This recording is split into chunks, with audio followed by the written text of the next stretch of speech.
द्वादश वर्षीय श्रवण संस्कृति स्वाध्याय पाठ्यक्रम में उपस्थित आप सभी महानुभावों का मैं हार्दिक अभिनंदन और स्वागत करता हूं। हम सभी यहाँ पर प्रथम वर्षीय पाठ्यक्रम का स्वाध्याय कर रहे हैं, जिसमें निर्धारित 4 ग्रंथ हैं। श्रवण संस्कृति सिद्धांत प्रवेशिका भाग 1, भाग 2, भाग 3 और छढ़ाला, जिसमें भाग 1 और भाग 2 का विस्तार से स्वाध्याय हम कर चुके हैं। अभी हम श्रवण संस्कृति सिद्धांत प्रवेशिका भाग 3 का स्वाध्याय यहाँ पर कर रहे हैं, जिसमें खंड अ का यहाँ हम अभी स्वाध्याय कर रहे हैं, जिसमें आज हम पाठ 7वां, जिसका नाम है षट्लेश्या, इसको हम पढ़ने जा रहे हैं। महानुभावों, जैन दर्शन का यह बहुत सुंदर और प्रभावक विषय है, जिसमें आत्म परिणामों की चर्चा होगी। किस तरह के परिणाम होने से व्यक्ति की कौन सी लेशा होती है और किस तरह का व्यक्तित्व किस प्रकार की लेशा से युक्त होता है, ये एक बहुत सुंदर सा विषय आज हम सब यहाँ पर पढ़ने जा रहे हैं। कुल 6 लेशा होती हैं। 6 लेशाओं का स्वरूप क्या है, किस तरह का व्यक्ति किस प्रकार की लेशाओं से युक्त होता है, कौन सी गतियों में किस प्रकार की लेशाएं होती हैं, कौन से गुणस्थान में किस प्रकार की लेशा होती हैं, आदि बहुत सुंदर चर्चा आज आपके सामने करेंगे। तो आइए प्रारंभ करते हैं। सबसे पहले लेशा किसे कहते हैं, परिभाषा देखें। सबसे पहले लेशा किसे कहते हैं? कषाय और योग से अनुरंजित आत्मा के परिणामों को लेशा कहते हैं। बस इतनी सी परिभाषा है। कषाय, जो आत्मा को कसे, जो आत्मा को दुख दे, पीड़ित करे, उसे हम कषाय कहते हैं।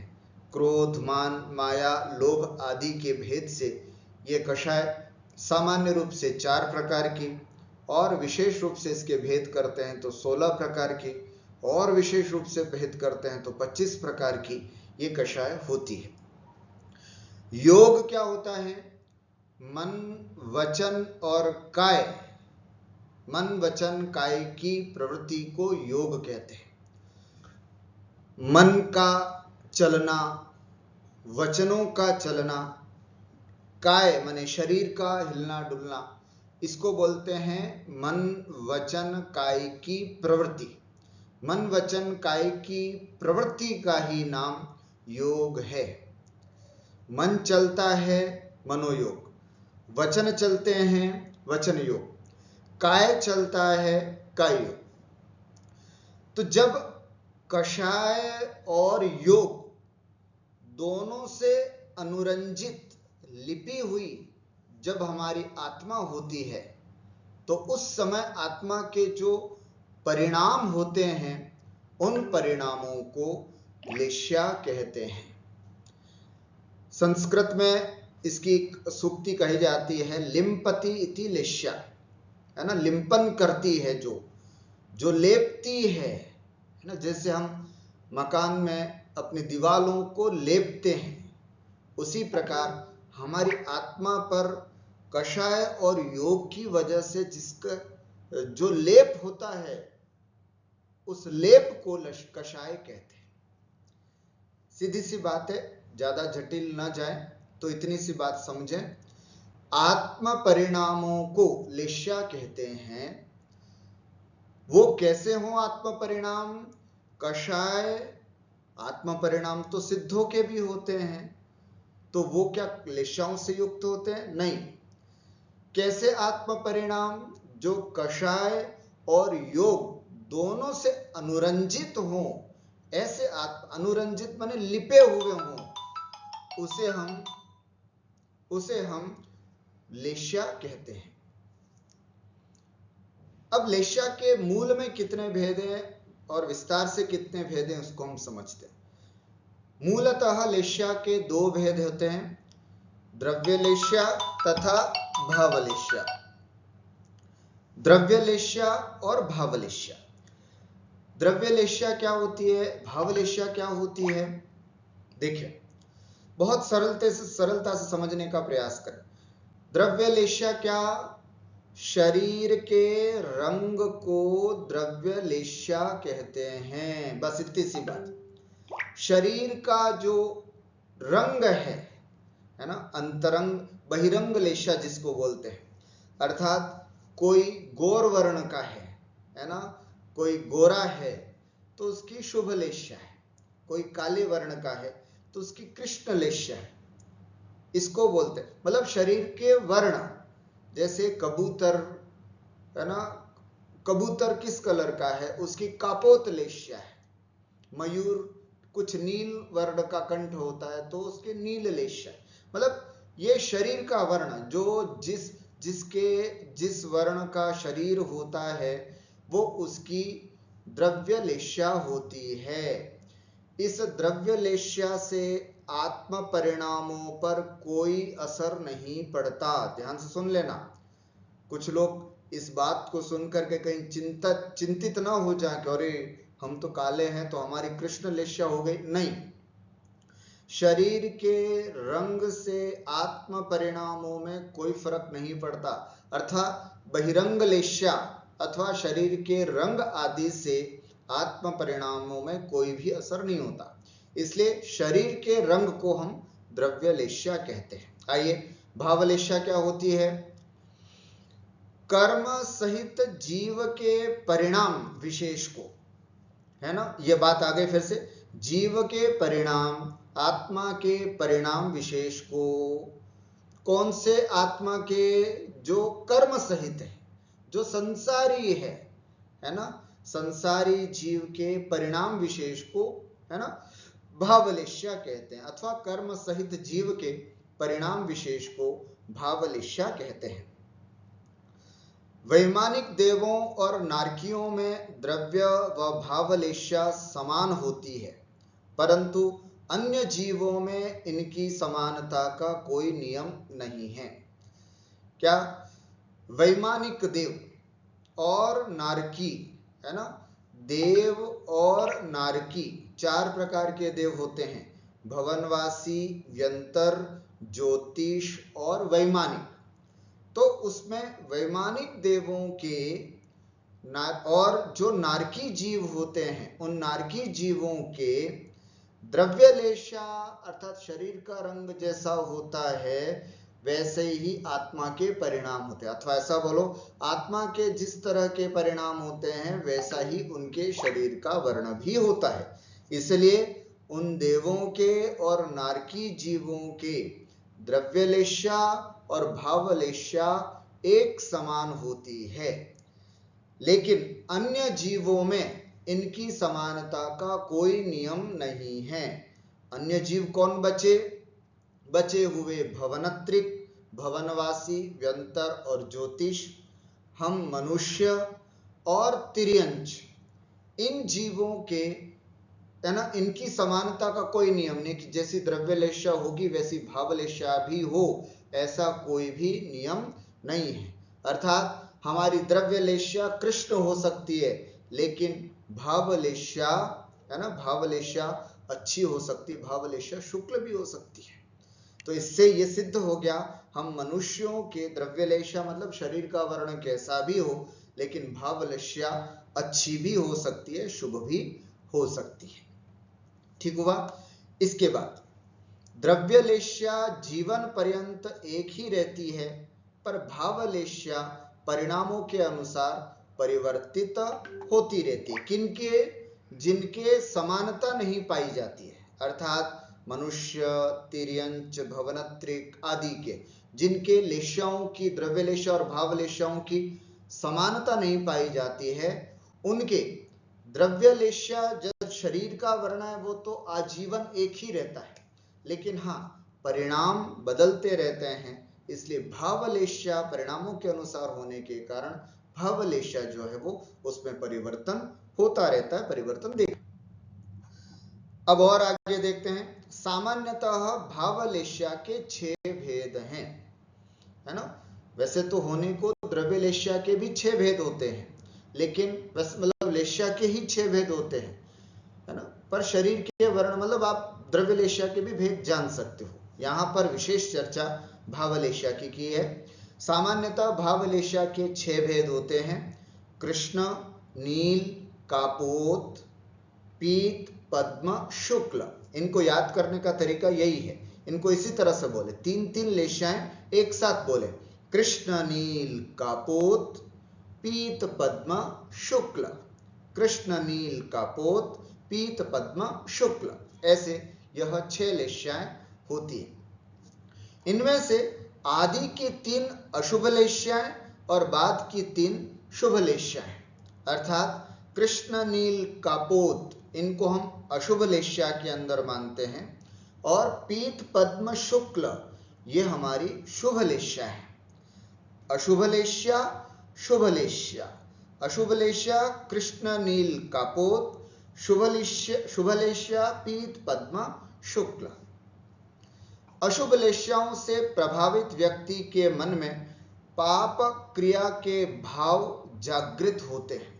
जो अशुभ लेश्याओं से युक्त है जो जीव, या अशुभ लेश्याओं से प्रभावित जो जीव है, उसके मन में पाप की क्रियाओं के भाव खूब जगते हैं। उसका मन पाप करने का, है ना, उसका मन किसी का बिगाड़ करने का, उसका मन किसी को हानि पहुंचाने का, उसका मन अब्रह्म करने का, कुशील करने का, ये भाव हमेशा ज्यादा रहते हैं। और शुभ लेश्याओं से व्यक्ति में, और जो शुभ लेश्या वाला व्यक्ति होता है उसके मन में कैसा भाव होता है, आहा, संतोष, है ना, सौहार्द, एक तरह से बड़ा मैत्री भाव जैसा भाव होता है। अहिंसा का भाव होता है, वो कोशिश करता है कि कम से कम हिंसा हो। दया, जीवों पर दया का भाव होता है। मैत्री, है ना, मित्रता का भाव होता है। शांति आदि पवित्र भावनाओं का विकास होता है। समझ लिया। अशुभ लेश्याओं वाले मन, अशुभ लेश्याओं वाले व्यक्ति के मन में हमेशा पाप, हिंसा, झूठ, चोरी, कुशील, परिग्रह, इन सब बातों को करने में हमेशा उसका परिणाम, उसके आत्म परिणाम हमेशा इस तरह के रहेंगे। और शुभ लेश्या वाले जीव के संतोषी होगा, है ना, अहिंसा, सत्य बोलने का भाव होगा, चोरी नहीं करने का भाव होगा, है ना, ब्रह्मचर्य का पालन करने का भाव होगा, मैत्री, शांति, दया, पवित्र भावनाएं उसके मन में होती रहती हैं। आइए थोड़ा सा और डिटेल में चलते हैं कि ये कृष्ण, नील, कापोत, पीत, पद्म, शुक्ल लेश्या वाले जीव कैसे होते हैं। एक एक लेश्याओं के लक्षण, यहां पर लेश्याओं के लक्षण इस प्रकार हैं, हम यहां पर देख सकते हैं। देखते हैं सबसे पहले कृष्ण लेश्या। कृष्ण लेश्या वाला जो जीव होता है वो कैसा होता है, सदा बुरे विचार करना, बात बात में क्रोध करना, अत्यंत क्रोधीला होता है ये व्यक्ति, अत्यंत क्रोधी होता है ना। दूसरों से घृणा करना, दया धर्म से रहित होना, बैर भाव रखना, गांठ बांध करके कोई बात को रख लेना कि बस अब मेरा मौका आएगा, जब मेरा समय आएगा तब तुमको इसका फल बताऊंगा, इस तरह से बैर भाव अंदर बांध करके जो रखता है। सदा शोक संतप्त रहना, है ना, हमेशा दुखी रहना, मतलब अच्छे से अच्छी अनुकूलताएं भी क्यों ना मिल जाए, लेकिन वो हमेशा दुखी रहने का परिणाम करता है, इत्यादि कृष्ण लेश्या वालों के लक्षण होते हैं। हम अपने आप को चेक करते चले, हम किस तरह की प्रवृत्ति वाले हैं, हमारी पर्सनालिटी किस टाइप की है, फिर हम डिसाइड करें कि हम कौन सी लेश्या वाले हैं। इसलिए एक एक लेश्याओं को हम अच्छी तरह से यहां पर देख रहे हैं, फिर उसमें देखें कि हम कहीं अशुभ लेश्या वाले तो नहीं है। अगर हम अशुभ लेश्या वाले हैं तो आज से कोशिश करें हम अपने आत्म परिणामों को चेंज करें, हम अपने विचारों को, हम अपनी भावनाओं को चेंज करें और अच्छी बनाएं। इसलिए इन लेशाओं को समझना बहुत जरूरी है। आइए कृष्ण लेशाओं के बारे में देखा, अर्थात अत्यंत तीव्रता परिणाम, वस्ट जिसको बोलते हैं ना, वस्ट है ना, इस तरह की परिणाम जिसके मतलब आत्मा के परिणाम खराब से खराब जिसके होते हैं, ऐसा कृष्ण लेशा वाला यह जीव होता है। नील लेशा आलसी होगा, है ना, ज्यादा क्रोधी नहीं होगा, लेकिन आलसी होगा, बुद्धिहीन होगा, कामी, है ना, हमेशा काम के भाव उसके अंदर जगते रहेंगे, भोगी होगा, पंच इंद्रिय के विषय स्पर्शन रसना घ्राण चक्षु और कर्ण, पंचेंद्रिय विषयों को भोगने की भावना होगी बार बार, है ना, इस तरह से भौतिक पदार्थों को भोगने की भावना हमेशा उसके अंदर रहेगी, रियलिस्टिक होता है वो, डरपोक होगा, ठग होगा, है ना, धूर्तपना उसके अंदर होगा, सदा मान सम्मान पाने के भाव उसके अंदर होंगे, कहीं पर भी जाए तो उसको यही रहेगा कि मेरे को नहीं पूछा, तुमने मेरे से पूछ करके काम क्यों नहीं किया, इत्यादि, है ना, मान सम्मान पाने के भाव आदि नील लेशा वालों के लक्षण हैं। अर्थात तीव्रतम परिणाम, है ना, वर्ष जिसको बोलते हैं, ऐसे परिणाम आत्मा के वर्स्ट जो होते हैं वो कृष्ण लेशा, वर्ष जो हैं वो नील लेशा वालों के परिणाम होते हैं। तीव्रतम, तीव्रतम, तीव्रतर और तीव्र, यहां तीव्रता को तीव्रतम यहां समझे, यहां तीव्रतर और आगे आएंगे तीव्र परिणाम, है ना, तो ये दो हो गई कृष्ण लेशा और नील लेशा। तीसरी है कापोत लेशा। कापोत लेशा वाला जीव कैसा होता है, पर निंदा, दूसरों की निंदा ही करना, दिन भर दो लोग कहीं पर भी बैठ गए आपस में, है ना, उसके आपसे मित्रों के साथ अपने कहीं पे भी, तो वो हमेशा निंदा करना प्रारंभ कर देते हैं, या फिर आत्म प्रशंसा, कोई दो लोग मिले नहीं कि खुद की प्रशंसा, पता है मैंने क्या किया, मेरे बेटे ने क्या किया, मेरी पत्नी ने क्या किया, मेरे मतलब इस तरह से अपने परिवार की ही बातें प्रशंसाएं करते रहने का भाव आत्म प्रशंसा के अंतर्गत आता है। तो इस तरह के परिणाम, बात बात में नाराज हो जाना, है ना, छोटी सी भी कोई बात कह देता है तो नाराज हो जाता है, कापोत लेशा वाला। शोकाकुल होना, है ना, अर्थात कोई अगर छोड़ करके चला गया, कोई मृत्यु को प्राप्त हो गया तो उसके दुख को लेकर के बैठा रहेगा, साल भर हो गया, 2 साल हो गया, बस उसी के शोक को लेकर के बैठा रहना, शोकाकुल होना आदि कापोत लेशा वाले के लक्षण हैं, अर्थात तीव्र परिणाम। ठीक है, हिंदी में समझे, कापोत नील कृष्ण, तीव्र, तीव्रतर, तीव्रतम परिणाम। इंग्लिश में समझे, बैड, वर्स और वर्स्ट, इस तरह के परिणाम आत्मा के जिसके होते हैं, ये 3 अशुभ लेशाओं के परिणाम हमने देखे।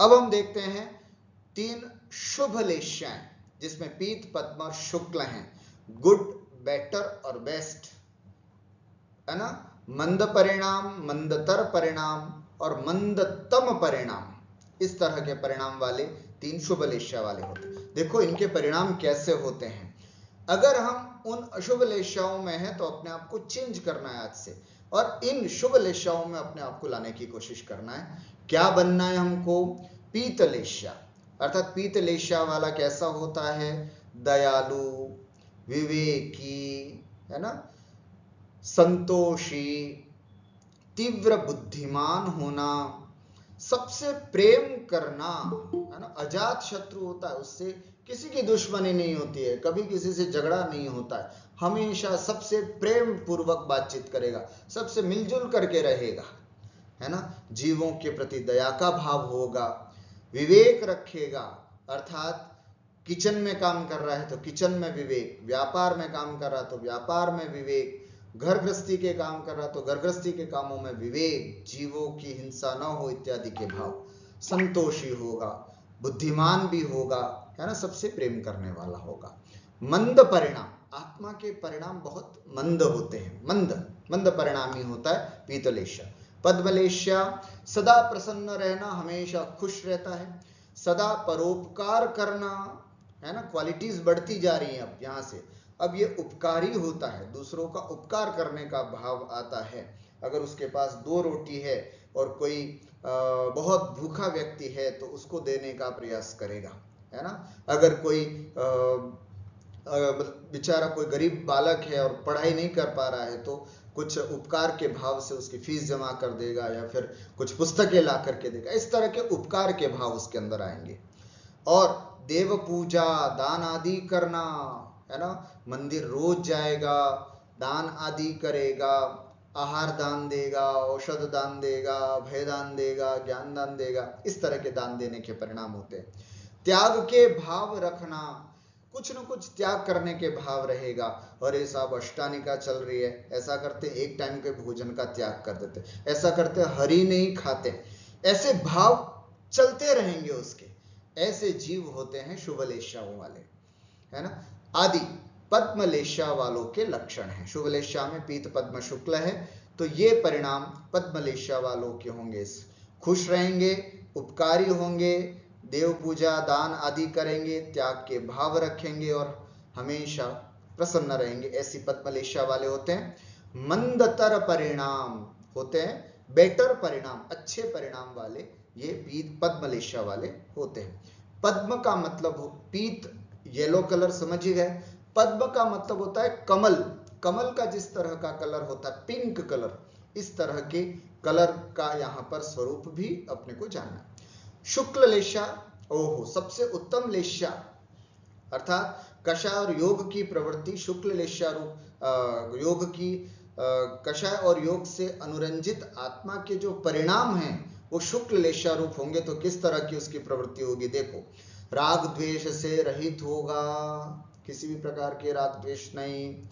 प्राणी मात्र के प्रति स्नेह भाव रखना, है ना, प्रत्येक प्राणियों के प्रति अच्छे से स्नेह, सबके प्रति, मतलब परिवार में समाज में ही स्नेह नहीं, प्राणी मात्र के प्रति स्नेह भाव, दया का भाव रखना, शोक निंदा आदि से रहित होना, और ऐसा सब जो जीव होता है वो शुक्ल लेशा वालों के लक्षण हैं। अर्थात मंदतम परिणाम जिसके होते हैं, ठीक है, मंदतम परिणाम जिनके होते हैं उसे हम शुक्ल लेशा के। ध्यान रखना, इसका संबंध सम्यक्त्व से नहीं है। कोई मिथ्या दृष्टि जीव भी इस तरह के परिणाम वाला हो सकता है। अर्थात अन्य मतावलंबी जो साधु वगैरह होते हैं, या जैसे अपन ने कई पढ़ रखे हैं, जैसे कबीरदास थे या साई बाबा आदि जितने भी थे, है ना, अन्य मतावलंबी जितने भी थे, जिनके परिणाम बहुत शांत रहते थे, है ना, वो किसी का बुरा नहीं सोचते थे, किसी की निंदा नहीं करते थे, प्राणी मात्र के प्रति प्रेम भाव रखते थे। तो ऐसे लोगों के भी जो परिणाम हैं वो शुक्ल लेशा वाले हो सकते हैं। सम्यक्त्व के साथ इन लेशाओं का संबंध नहीं है, है ना। इस बात को विशेष रूप से आपको ध्यान में रखना है। अभी लेशाओं के गुणस्थानों को भी हम देखेंगे तो उसमें और विशेष आपको बताते हैं। इन 6 लेशाओं को हम एक बहुत सुंदर उदाहरण के माध्यम से भी समझते हैं। कई बार आप मंदिरों में दर्शन करते होंगे अलग अलग यात्राओं के दौरान, तो एक इस तरह का आप जो चित्र देख रहे हैं, ये चित्र कहीं पर दिखता होगा। ये 6 लेशाओं को दर्शाने वाला चित्र है। क्या भाव है, आइए देखते हैं। इसके पीछे एक कहानी क्या है, लेशाओं के स्वरूप को समझने के लिए एक उदाहरण प्रचलित है। 6 मित्र एक बगीचे में गए, वहां उन्होंने आम से लदा हुआ वृक्ष देखा। अब आम से लदा हुआ वृक्ष देखा, अब इनको आम खाने थे, खाना है आम, लेकिन कषाय और योग की प्रवृत्ति किस तरह से होती है आप देखेंगे, उससे उनकी लेशाओं का हम अनुमान लगा सकते हैं। पहला मित्र बोला, जो कृष्ण लेशा वाला था, क्या बोला, चलो इस वृक्ष को उखाड़ डालते हैं और पेट भर आम खाते हैं। खाने थे आम, कुछ आम, 4-5 आम खाने थे, लेकिन परिणाम कैसे किए, इस पेड़ को उखाड़ डालो जड़ से, चलो, है ना, और सब आम अपने को मिल जाएंगे और इसको खाते हैं। इतने तीव्र गुस्से वाला परिणामी होता है ना, इतने तीव्र परिणामी होता है वो कृष्ण लेशा वाला होता। दूसरे मित्र ने कहा, वृक्ष को उखाड़ने से क्या प्रयोजन, केवल बड़ी बड़ी जो शाखाएं हैं उन बड़ी बड़ी शाखाओं को काटने से ही हमारा काम हो जाएगा, है ना। ये देखो, यह पहला व्यक्ति कृष्ण लेस्या वाला, ये दूसरा व्यक्ति, यहां पर आप देख पा रहे हैं, ये शाखा बड़ी सी ब्रांच को तोड़ करके कैसा करते हैं, आम खाना है तो ये पूरा का पूरा ब्रांच तोड़ देते हैं, शाखा ही तोड़ देते हैं, इसी से ही अपना काम हो जाएगा। तो दूसरा मित्र है ना, नील लेस्या वाला, वृक्ष को उखाड़ने से क्या प्रयोजन, केवल बड़ी बड़ी शाखाओं को काटने से हमारा काम हो जाएगा, ऐसा नील लेस्या वाला। तीसरे ने कहा यह भी उचित नहीं है, हमारा काम तो छोटी छोटी टहनियों के काटने से भी हो जाएगा, है ना। तो ये तीसरा व्यक्ति, ये हम देख सकते हैं यहां पर, ये तीसरा व्यक्ति है ना, छोटी छोटी टहनियों को काटने से, या ये समझ सकते हैं जो भी टहनी काट रहा है, ये भी हो सकता है, ये भी हो सकता है। तो टहनियां छोटी छोटी, ये जो होती है ना, ये सब छोटी छोटी टहनियां, इनको काटने से हमारा काम हो जाएगा। तो ऐसा कापोत लेस्या वाला होता है। चौथे मित्र ने कहा टहनियों को तोड़ने से क्या लाभ, केवल गुच्छों को तोड़ना ही पर्याप्त है। सब ये गुच्छे के गुच्छे हैं, ये लो गुच्छा, इस गुच्छे को ही तोड़ देते, उसी से अपना काम हो जाएगा। आम ही तो खाने हैं, पूरे पेड़ टहनियां और सबको शाखाओं को तोड़ने से क्या फायदा, गुच्छे को ही तोड़ लेते हैं। पांचवा मित्र बोला हमें गुच्छों, ये आपको पीत लेस्या वाला हुआ। पांचवा मित्र बोला हमें गुच्छों से भी क्या प्रयोजन, केवल पके फल तोड़ लेना ही अच्छा है। तो ये पांचवा, ये लास्ट है ना, पके फल, ये पका हुआ फल देख रहा है, या फिर है ना, ये पके हुए फल को ले रहा है, पके हुए फल को तोड़ रहा है। ये लेस्या हुई हमारी पीत पद्म लेस्या वाला पांचवा। और छठा व्यक्ति जो है, तब अंत में छठा मित्र गंभीर होकर बोला आप सब क्या सोच रहे हैं, हमें जितने फल चाहिए उतने तो नीचे ही पड़े हैं, उतने तो नीचे ही पड़े हैं, फिर व्यर्थ में फल तोड़ने से क्या लाभ, है ना, व्यर्थ में फल तोड़ने से क्या लाभ। इस प्रकार से देखो, ये छठा व्यक्ति है, इस प्रकार ये अपने फल को खा रहा। इस दृष्टांत से लेस्याओं का स्वरूप समझ में आ जाता है। पहले मित्र के परिणाम कृष्ण एवं छठे मित्र के परिणाम शुक्ल लेस्या के हैं। यह उदाहरण केवल परिणामों की तारतम्यता का सूचक है कि किस तरह से किसके परिणाम, है ना, काम एक ही करना है।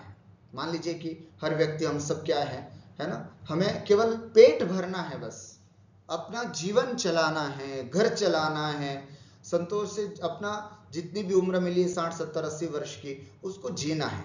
लेकिन कुछ लोग खूब खराब परिणाम करके अपना जीवन जीते हैं, और कुछ लोग बड़ी शांति से अपना जीवन जीते हैं। तो यही कषायों के सूचक होते हैं। अगर शांत परिणामों से जीते हैं तो शुभ लेस्याएं हैं, और बहुत क्रूर परिणामों से, गुस्सा से, लालच से, लोभ के साथ यदि हम अपना जीवन जीते हैं तो वो अशुभ लेस्याओं से युक्त होता है। अब कुछ विशेष बातें और भी हैं, गुणस्थान की अपेक्षा से हम यहां पर देखते हैं।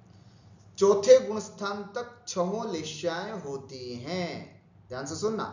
चौथे गुणस्थान तक पहला, दूसरा, तीसरा और चौथा 4 गुणस्थान है ना। मिथ्यात्व, सासादन, मिश्र और अविरत सम्यक्त्व, है ना, ये 4 गुणस्थान होते हैं। ज्यादा नहीं ध्यान में आ रहा तो केवल नाम सुन लीजिए। इन 4 गुणस्थानों तक, मनुष्य की बात चल रही है अभी, है ना, मनुष्य, इन 4, या मनुष्य क्या गुणस्थानों की अपेक्षा ही ले लेते हैं, जब तक इन 4 गुणस्थानों में जीव रहेगा उनके 6 गुणस्थान, 6 लेस्या होती है, मतलब 4 गुणस्थानों में 6 लेस्या होती हैं। 5वें से 7वें गुणस्थान तक 3 शुभ लेस्या ही होती हैं। मतलब जैसे ही जीव 5वें गुणस्थान में आ जाता है, अणुव्रतों को धारण कर लेता है 5वें में, 6ठे में मुनि बन जाते हैं, 7वें में और ऊपर के गुणस्थान मतलब अप्रमत्त की अवस्था को प्राप्त हो जाते हैं। तो ऐसे गुणस्थान वाले जीवों के 3 शुभ लेस्या, अशुभ लेस्या हट गई, है ना, केवल 3 शुभ लेस्याएं उनके रह जाती हैं। और इससे ऊपर, मतलब 7वें से ऊपर 8वें गुणस्थान से लेकर के 13वें गुणस्थान तक मात्र 1 शुक्ल लेस्या होती है। 1 से 4 6, 5 से 7 3 शुभ लेस्या, 8 से 13 एकमात्र शुक्ल लेस्या होती है। और कषाय व योग का अभाव होने से जो 14वां गुण स्थान है अयोग केवली नाम का 14वां गुण स्थान, और फिर 14वें गुण स्थान के बाद अवस्था आती है मुक्त जीव की। तो उस मुक्त जीव, यहां पर कोई लेश्या नहीं, क्योंकि लेश्या कषाय और योग के अनुरंजन से होती है। 14वें गुण स्थान में कषाय और योग का अभाव हो जाता है, इसलिए नहीं होती, और मुक्त जीव के भी कषाय और योग नहीं होती है, तो उनके तो लेश्याएं होती ही नहीं है, उनके लेश्या रहित जीवन जीव होता है।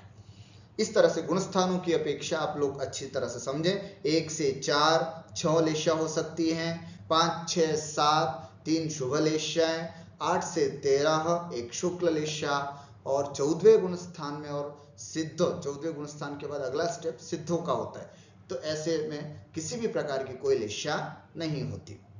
अब गति की अपेक्षा से देखते हैं। देव गति में पीत पद्म शुक्ल 3 शुभ लेश्याएं ही होती हैं, है ना। देव गति में पीत पद्म और शुक्ल 3 शुभ लेश्याएं ही होती हैं। ध्यान से समझना, यहां पर देव गति में जो जीव जन्म ले चुका है, जैसे है ना, अभी चारों गतियों की बात समझना। यहां पर देव गति के पीत पद्म भवनत्रिक भी इसमें आ गए, भवनवासी व्यंतर ज्योतिष आदि, इन सब के तो पीत पद्म शुक्ल 3 शुभ लेश्याएं होती है। किंतु हमने पता है पहले क्या बताया था कि भवनत्रिक में अशुभ लेश्याएं भी हो सकती हैं, तो वो किस अपेक्षा से, किंतु जब वे अपर्याप्तक होते हैं उस समय भवनत्रिकों में 3 अशुभ लेश्याएं भी हो सकती हैं।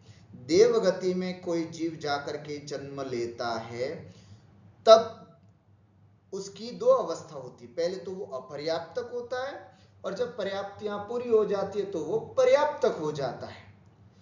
तो अपर्याप्तक में भी वो देव अवस्था में है, तो अपर्याप्तक में उसके कार्बन का शरीर आदि होने की वजह से पहले भवों से जो लेश्याएं चली आई हुई हैं अशुभ लेश्याएं, वो अशुभ लेश्याएं उसके अपर्याप्तक अवस्था तक होती है।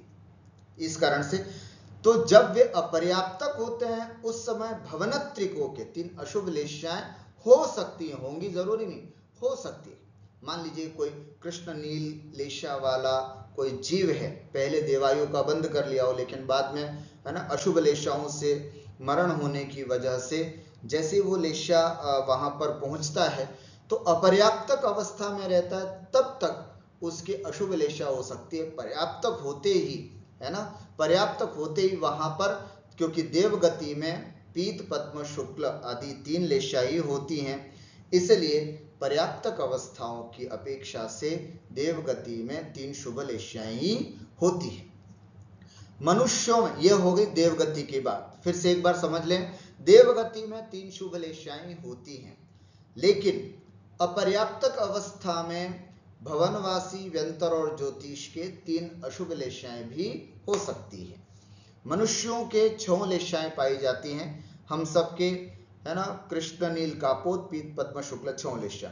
तिर्यंचों में एकेंद्रिय से असंगी पंचेंद्रिय तक के सभी जीवों में नियमतः 3 अशुभ लेश्याएं होती हैं, है ना। एक इंद्रिय से लेकर एक इंद्रिय, 2 इंद्रिय, 3 इंद्रिय, 4 इंद्रिय और असैनी पंचेंद्रिय मन रहित जो पंचेंद्रिय जीव हैं उनके तो नियम से अशुभ लेश्याएं पाई जाती हैं, पीत कृष्ण नील कापोत, और संगी पंचेंद्रिय तिर्यंचों के 6 लेश्याएं संभव हैं।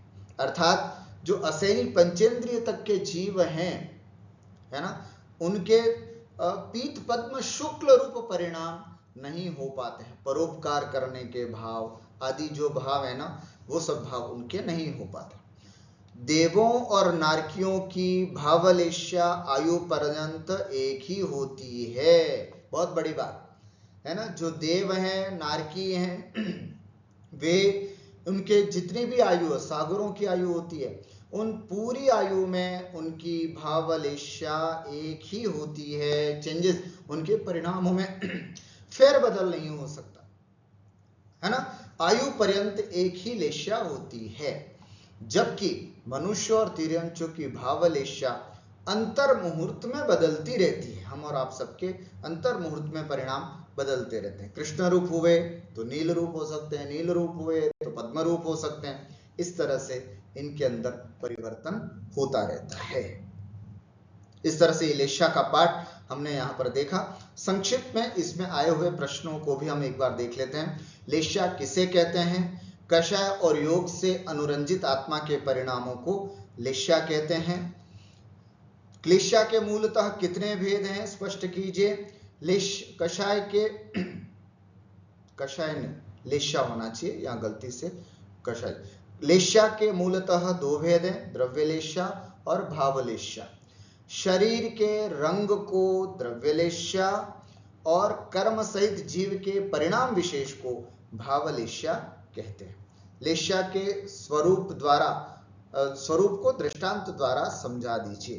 तो ये जो हमने पेड़ वाला दृष्टांत देखा था, वो दृष्टांत हम यहाँ पर समझ सकते हैं। बस आज इतना ही। लेशाओं के इस पाठ से हमें शिक्षा क्या मिली? तो शिक्षा यही मिली कि हमारे शास्त्रों में व्यक्तित्व को 6 मापदंडों में मापा गया है। हमारा व्यक्तित्व उनमें से कौन से मापदंड में आता है? अशुभ में आता है या शुभ में आता है? यदि अशुभ में आता है तो आज से प्रतिज्ञा करें कि हम शुभ लेशाओं के अंतर्गत आए। हम अपने व्यक्तित्व को इतना अच्छा बनाएं कि हम इस भव की, इस पर्याय की सार्थकता को प्राप्त कर सकें।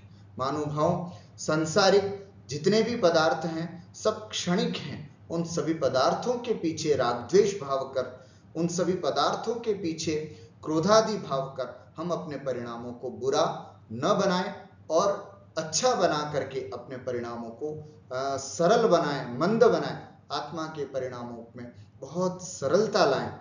ऐसी भावना के साथ तो हमारी लेशाएं अच्छी हो जाएंगी। इसी मंगलमय भावना के साथ मैं आज का यह पाठ यहीं पर समाप्त करता हूं।